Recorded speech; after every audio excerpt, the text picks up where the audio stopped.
History is filled with giants, men of impossible stature and mythic strength who stride across the pages of our textbooks. But sometimes the greatest giant is the one you would never notice. The one who is small, quiet, and looks like he might be blown away by a strong gust of wind. If you had stood on a parade ground in 1945 and looked at the soldiers of the United States Army, you might have glanced right past a young man from Texas.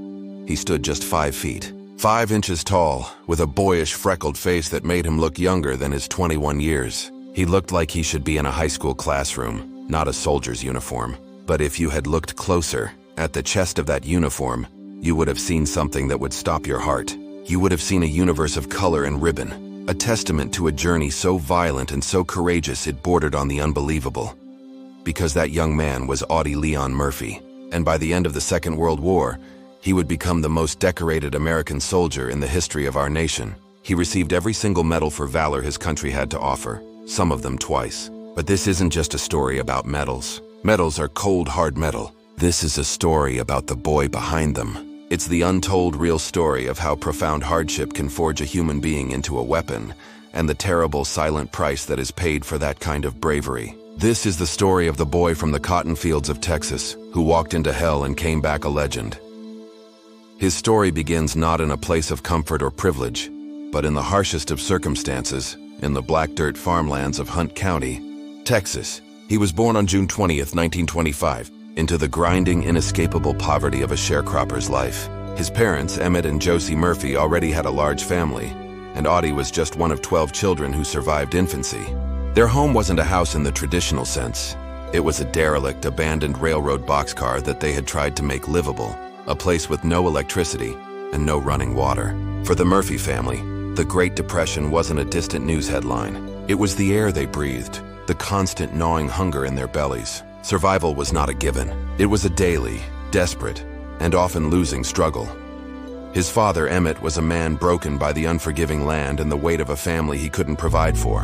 He was a wanderer, a man who drifted in and out of their lives, always promising a better future that never arrived, always chasing a dream just over the horizon. Until one day around 1940, he simply drifted away for good, abandoning his wife and children to fend for themselves in a world that had already given them nothing. Audie was just a boy, but in that moment of abandonment, the mantle of responsibility fell squarely on his small shoulders. He became the man of the house. He was fiercely devoted to his mother, Josie, a frail woman with a kind heart and a quiet strength, who tried to hold the family together with little more than prayer and sheer, exhausted will.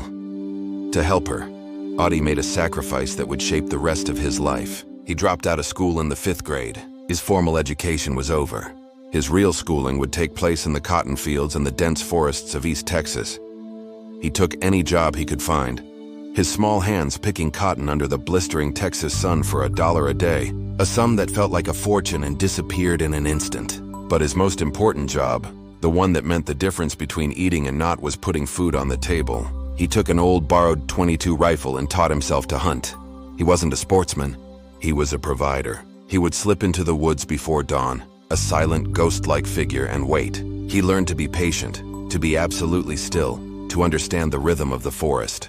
And he learned to make every single shot count. A wasted bullet wasn't just a miss. It was a hungry night for his younger siblings. The rabbits, squirrels, and birds he brought home were often the only thing standing between his family and starvation. He didn't know it then, but these desperate lessons in survival were hardening him, honing a set of skills, patience, stealth, and lethal marksmanship that would soon be put to a far more terrible use on a different continent. The weight of the world was on his young shoulders, and that weight became unbearable in May of 1941. His mother, Josie, the anchor of his life, worn down by a lifetime of poverty, malnutrition, and illness, died of pneumonia. Her death shattered him. It was a loss so profound it hollowed him out. At 16 years old, Audie was now an orphan, left with the impossible responsibility of caring for his younger siblings. He tried with all his might to keep the promise he'd made to his mother to keep the family together, but he couldn't do it alone. The world was too hard, and he was just a boy. In what was perhaps the most painful moment of his young life, he was forced to make a heart-wrenching decision. He placed his 3 youngest siblings into an orphanage in Greenville. He promised them through tears that it was only temporary. He swore he would come back for them, that he would one day earn enough money to reunite their family and give them a proper home. He carried the fresh grief of his mother's death and the burning guilt of that promise with him every single day. The world, it seemed, had taken everything from him.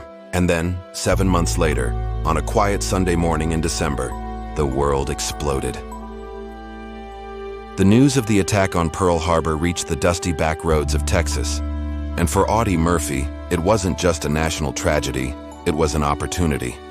The Army offered an escape from the crushing poverty that had defined his entire existence. It offered 3 square meals a day, a steady paycheck, and more importantly, a purpose. It was a chance to be part of something bigger than himself. And perhaps deep down, it was a chance to unleash the coiled anger and the profound grief that had been simmering inside him for years. He was desperate to join, to fight. As soon as he was old enough, or so he thought, he tried to enlist. Full of patriotic fire, he walked into a Marine Corps recruiting office. The recruiters took one look at his small, skinny frame. He was barely 112 pounds, and turned him away without a second thought. Too short, they said, too underweight. The rejection stung. He then tried the Navy, hoping they might be less concerned with size. They told him the same thing. Too underweight, they said. He even tried the Army Paratroopers, drawn to their elite status. Again, he was rejected. Too small. Each rejection was a fresh humiliation. Another voice telling him what he'd been told his whole life, that he was insignificant. Unfit, not enough, but Audie Murphy did not know how to quit. Quitting was a luxury he had never been able to afford. His older sister, Corinne, saw his determination and his despair. She helped him commit a small act of fraud that would change the course of his life and American history. She provided a sworn affidavit that falsified his birth certificate, adding a year to his age to make him 18 and eligible for service. Armed with this lie, he went back to a regular Army recruiter. This time, after some hesitation, they took him, but only just. They didn't see a future officer or a hero. They saw a warm body, another piece of cannon fodder. They accepted him as a grunt, a basic infantryman, the most dangerous, most anonymous, and most expendable job in the entire military. In the winter of 1942, the boy who wasn't big enough for the Marines was finally in the United States Army. Basic training at Camp Walters, Texas, was another brutal test of his endurance. He was still just a boy among men, and he struggled to keep up. He was so gaunt that he reportedly fainted from heat exhaustion during a close order drill. His company commander, seeing this scrawny kid who looked like he'd break in two, took pity on him. He tried to get Audie transferred to a non-combat role, maybe as a cook or a baker in the mess hall, somewhere safe behind the lines where he wouldn't be a liability. Audie flatly refused. He fought with every ounce of his stubborn being to stay in the infantry. He had not endured everything he had endured in his life just to peel potatoes. He had come to fight. He insisted, time and again, that he be sent to a combat unit. Reluctantly, the Army relented. They assigned him to Company B, 15th Infantry Regiment, part of the renowned 3rd Infantry Division. In early 1943, they were shipping out to North Africa. The boy from the cotton fields was going to war. He landed in Casablanca, Morocco, and the reality of the military was a shock. It wasn't glorious or heroic. It was endless marching, endless digging, endless hurry up and wait. He arrived too late to see any real action in the North Africa campaign, which was winding down. His first months were spent in grueling training under the hot African sun. But when the time for combat finally came, something inside Audie Murphy clicked into place. The boy who was too small, too quiet, the one everyone had underestimated, suddenly became a natural soldier. His years of hunting in the Texas woods had given him a kind of sixth sense. He was preternaturally calm under pressure. He could move with a quiet, deliberate stealth that other bigger men lacked. And his marksmanship, honed by the desperate need to feed his family, was uncanny. The boy who could hit a rabbit on the run from 100 yards could certainly hit an enemy soldier. His first major combat test came with the Allied invasion of Sicily in July of 1943. Operation Husky. It was here, during a patrol on a rugged, sun-baked hillside near the town of Canicattì, that he and his men were ambushed by 2 Italian officers on horseback who charged them from a ridge. While the other soldiers around him hesitated, caught by surprise, Audie's hunter's instincts took over. There was no panic, no fear, just a cold, deadly calm. He coolly raised his M1 Garand rifle, aimed, and with 2 perfect shots killed both men, knocking them clean out of their saddles. It was his first confirmed kill. The act was so efficient, so decisive, that it earned him an immediate promotion to corporal. But it also marked a profound and irreversible change within him. In that moment, he was no longer just a boy from Texas playing soldier. He was now a killer of men, and he was very, very good at it. From Sicily, the 3rd Division began the long, brutal, grinding fight up the Italian mainland. This was not a war of rapid advances and glorious victories. It was a miserable, attritional slog through treacherous mountains, muddy valleys, and heavily fortified German positions like the Gustav Line. They crossed the Volturno River under heavy fire and fought in the bloody stalemate at Anzio, a battle that would become one of the most horrific and psychologically scarring battlegrounds of the entire Italian campaign. At Anzio, the Allies were trapped. They had landed on a small beachhead, but the Germans controlled all the high ground surrounding them. For 4 agonizing months, from January to May of 1944, the men of the 3rd Division were pinned down in what they called Hell's Half-Acre. They lived in waterlogged foxholes under constant, relentless artillery, mortar, and air attack. The psychological toll was immense. The ever-present whine of incoming shells, the random, violent death that could come at any second, broke many men. But in that cauldron of fear and death, Audie Murphy thrived. He wasn't reckless. He was coldly, calculatingly efficient. He volunteered for the most dangerous missions, the nighttime patrols into no man's land to gather intelligence or raid enemy outposts. On one such patrol, he and another soldier were creeping through the darkness when they were ambushed by a German squad. His friend was killed instantly. Audie, with that almost inhuman calm, dove for cover, but he didn't retreat. He grabbed a German MG-42 machine gun from the position, and with a terrifying fury, single-handedly wiped out the entire German squad that had killed his friend. He walked back to the American lines alone, carrying the enemy's weapon, his face a mask of cold resolve. His reputation for bravery and lethality grew with every battle. He was a quiet leader who led by example, always from the front. But the war was also taking its physical toll. In the damp, swampy conditions around Anzio, he contracted malaria, a debilitating disease that would plague him for the rest of his life. Even in the heat of combat, he would be racked with fevers and chills, his body shaking uncontrollably. He was fighting 2 wars, one against the Germans, and a constant private one against his own frail body. Yet he always refused to be evacuated for long. He would go to a field hospital, recover just enough, and then find his way back to the front lines. He belonged there. That's where his men were. In August of 1944, Audie and the 3rd Division were pulled out of Italy and prepared for their next major operation, the invasion of southern France, codenamed Operation Dragoon. By now, he was a battle-hardened staff sergeant, deeply respected by his men. They trusted him implicitly because they knew he would never ask them to do anything he wouldn't do himself, and he would never, ever leave a man behind. And it was here, in the sun-drenched fields and ancient stone villages of southern France, that he experienced a loss that would ignite him from a respected soldier into a legend.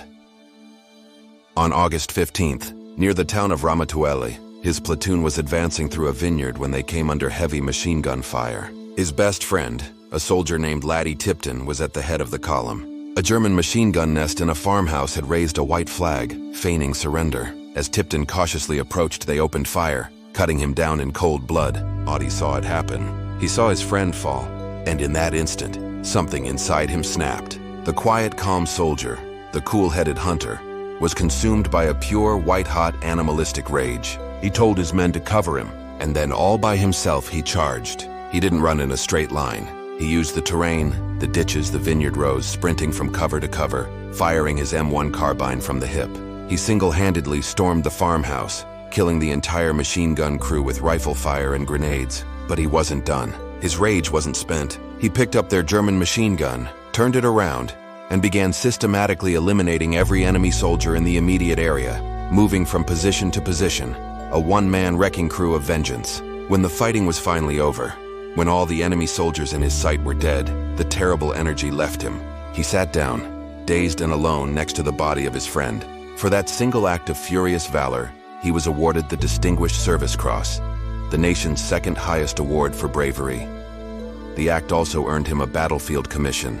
He was promoted from sergeant to second lieutenant and given command of his own platoon. He was a reluctant officer. He hated the distance it put between him and his men, and he hated having to send those men into situations where he knew some of them would die. He was wounded several times during the advance through France, earning his first Purple Heart when a mortar shell fragment hit him in the heel. Later, he was shot in the hip by a sniper, a serious wound that took him out of action for several months. He was sent to a rear area hospital to recover, but he couldn't stay away. The war was the only life he knew now. Against doctors' orders, he left the hospital and hitchhiked his way back to his unit on the front line, arriving just as they were preparing for their next major engagement. His men needed him, and his greatest, most unbelievable test was yet to come. The place was the Colmar Pocket, in the Alsace region of eastern France. The time was January 1945. It was one of the coldest, most brutal winters in European history. The men of Company B were exhausted, freezing, and critically depleted. They had been fighting for weeks in deep snow and sub-zero temperatures against a desperate and determined German army. Audie Murphy, now the company commander, was down to just 19 effective men under his command, supported by 2 M10 tank destroyers. On the morning of January 26th, near the village of Holzwihr, the Germans launched a ferocious counterattack. 6 Panzer tanks and waves of infantry, hundreds of them, clad in white winter camouflage, emerged from the snow-covered woods, advancing directly on their hopelessly outnumbered position. The American tank destroyers opened fire, but they were outmatched. One of them quickly slid into a ditch and was immobilized. The other, the more forward of the two, was hit squarely by a German 88mm shell and burst into flames. The crew scrambled out, miraculously alive, but the vehicle was now a burning, ammunition-filled time bomb, ready to explode at any moment. The situation was catastrophic. Audie knew his small force couldn't possibly hold. He ordered his few remaining men to fall back to a safer, more defensible position in the woods, but he stayed. He remained at his forward command post, a shallow ditch with a field telephone, continuing to call in artillery fire on the advancing Germans. But the shells weren't enough. The panzers kept coming. The German infantry was getting closer, moving through the snow, their weapons spitting fire. He was about to be overrun. His position was about to be annihilated, and then he did something that defies all logic, all instinct for self-preservation. He looked at the burning M10 tank destroyer, the one everyone expected to explode at any second. He saw its .50 caliber machine gun, still mounted and operational on the turret, and he ran towards it. As his men watched in horror and disbelief from the woods, Audie Murphy climbed onto the back of the burning, smoking vehicle as German bullets pinged off the metal hull all around him. He swung the massive, powerful machine gun towards the enemy and opened fire.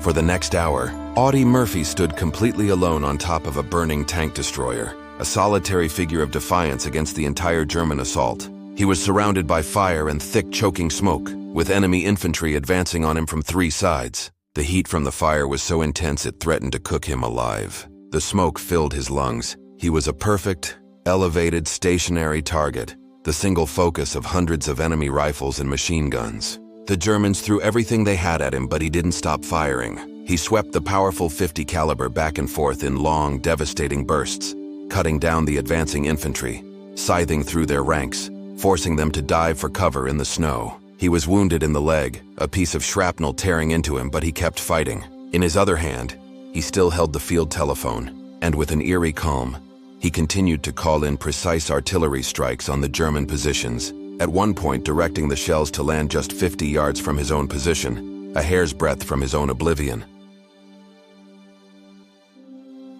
He fought until the machine gun finally ran out of ammunition. Only then, when the terrible roar of the gun fell silent, did he finally, painfully climb down from the burning tank. He was in agony, bleeding from his fresh wound, his body shaking from the cold and the adrenaline. But his first thought was of his men. He limped back to their position in the woods, refused all medical attention, and began to organize them for a counterattack. Inspired by the impossible godlike thing they had just witnessed, his 19 men charged out of the woods with him at their lead. They drove the shocked and battered Germans back. He had single-handedly saved his company from annihilation and stopped a major German advance cold. For this unbelievable act of courage, 20-year-old Audie Murphy would be awarded the Medal of Honor. When the war in Europe finally ended in May of 1945, he was still not yet 21 years old. He had fought in 9 major campaigns across 3 countries. He had been wounded 3 times. He was credited with killing over 240 enemy soldiers and capturing dozens more. He had been awarded 33 U.S. military medals, including the Medal of Honor, the Distinguished Service Cross, 2 Silver Stars, and 2 Bronze Stars. He was, without question, the most decorated American soldier of the Second World War. He came home a national hero. His baby face was on the cover of Life magazine. He was met with ticker tape parades and the adulation of a grateful nation. But the boy who returned was not the same one who had left. He was quiet, withdrawn, and haunted by the faces of the men he had killed and the friends he had lost. The medals felt heavy, and the title of hero felt like a lie. He always maintained that the real heroes were the ones who didn't come back. Men like Laddie Tipton, buried in the soil of a foreign country. He was brought to Hollywood by the legendary actor James Cagney, who saw his picture on the magazine cover and recognized a unique star quality. Audie began a long and successful career in film, starring in over 40 movies, mostly westerns. In 1955, he did something extraordinary. He starred as himself in the movie version of his autobiography, To Hell and Back. He relived the most traumatic moments of his life for the camera, recreating the battles, the fear, and the loss. The film was a massive box office success, but the process forced him to confront the demons he had been trying to outrun since the day he came home. And this is the untold, often forgotten part of Audie Murphy's legacy. In an era when soldiers were expected to be stoic, to be strong and silent about their experiences, he suffered terribly from what we now call post-traumatic stress disorder, or PTSD. He was plagued by chronic insomnia and horrific nightmares. He slept with a loaded pistol under his pillow every single night, a reflex from years of sleeping in a war zone. He struggled with waves of depression and a dangerous reliance on prescription sleeping pills. But in his final and perhaps most courageous battle, he did something no public figure of his stature had ever done before. He spoke out. He went public with his personal struggles, talking openly and honestly about the psychological cost of war, what they then called battle fatigue. He broke the silence. He used his fame to lobby the United States government for better mental health care for returning veterans, to study the invisible wounds of combat. He became a voice for a generation of soldiers who were suffering alone in the dark. Audie Murphy's life was a profound study in contrasts. He was the small boy who became a giant, the quiet hero who was haunted by his own legend. He died tragically in a private plane crash in 1971, at the age of just 45. He was buried with full military honors in Arlington National Cemetery, where his grave is one of the most visited sites. His story is not just about the incredible things one man can achieve on a battlefield.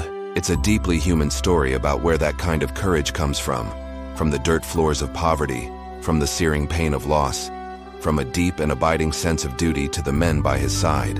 He was forged in the crucible of hardship long before he ever saw a battlefield, and his true lasting legacy is not just in the breathtaking array of medals on his chest, but in the brave and lonely battle he fought after the war was over, the battle for the minds and souls of his fellow soldiers. He showed us that the war doesn't end when the shooting stops, and that the deepest, most painful wounds are the ones we cannot see.